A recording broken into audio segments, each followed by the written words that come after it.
Ahmedabad રિવરફ્રન્ટના Atal bridge પર નમસ્તે world India 2026ના ભવ્ય કાર્યક્રમમાં 12 દેશના 250થી વધુ કલાકારોના પરફોર્મન્સે પ્રેક્ષકોનું દિલ જીત્યું.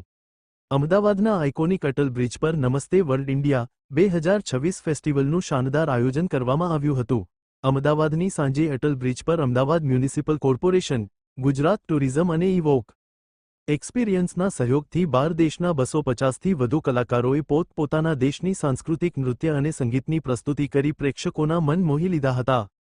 આ પ્રસંગે Poland, Mexico, Egypt, Bulgaria, South Africa, Indonesia, Romania, Turkey, Nepal, Kyrgyzstan, સ્લોવેકિયાની સાથે ભારતના પંજાબ, કેરળ તેમજ ગુજરાતના 250થી વધુ કલાકારોએ સાંસ્કૃતિક નૃત્ય અને સંગીતની આગવી પ્રસ્તુતિ સાથે મહાનુભાવો સહિત પ્રેક્ષકોના મંત્રમુગ્ધ કર્યા હતા.